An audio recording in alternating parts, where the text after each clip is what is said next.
Hey everybody, Mehul Gandhi, financial planner, coming to you again. It's been a minute.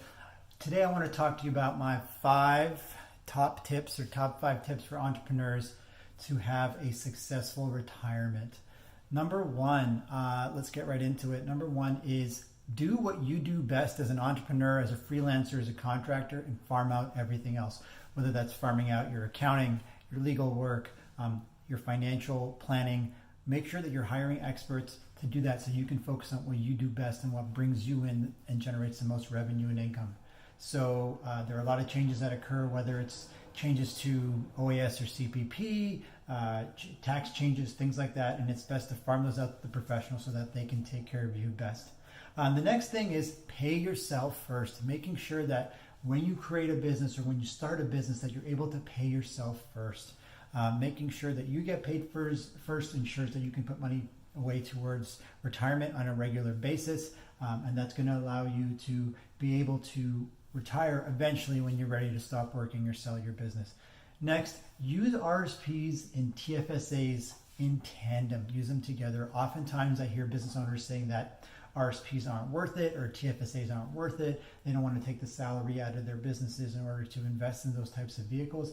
And I challenge that oftentimes with entrepreneurs, especially incorporated ones, because the numbers do show that an RSP, TFSAs can be very beneficial. Now remember with the TFSA, which I often think is the most underused tax advantage for retirement planning here in Canada, if you put money into a TFSA, all that money you've put in, all the growth it generates is going to create tax-free income in retirement.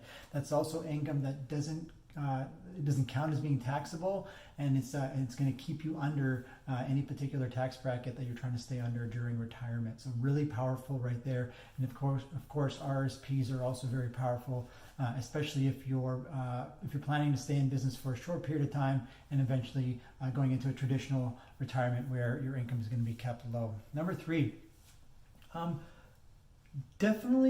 4, CPP, handle with care. A lot of business owners are neglect or refrain from paying into CPP. They rather take dividends out of their corporation and forego paying CPP. But definitely sit down with the financial planner, with the retirement advisor, and figure out if CPP is something you really want.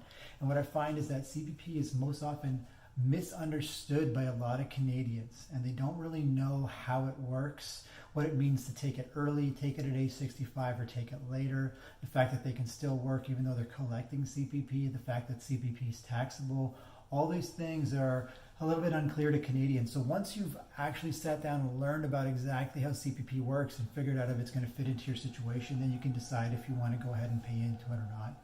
And finally, number 5, get the right insurance. And I'm not talking about the life insurance really, I'm talking about the health insurance, the critical illness, the disability insurance, those benefits, because a lot of those things are going to end up harming your retirement if you haven't taken care of those types of insurance. For example, an illness, a serious injury, a serious health event, it's going to cause you to go into your savings, going to cause you to take money out of your company or go into your RSPs or TFSAs in order to fund that illness or injury or that time off work.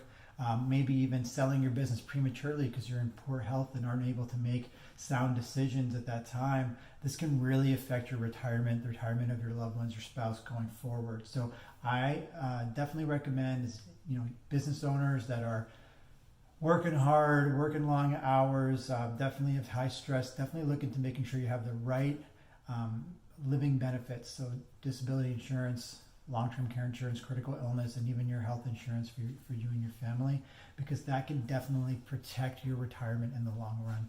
Those are the 5 tips I have for you today for entrepreneurs. If you have any questions, please leave some comments below, and we'll talk to you soon. Take care.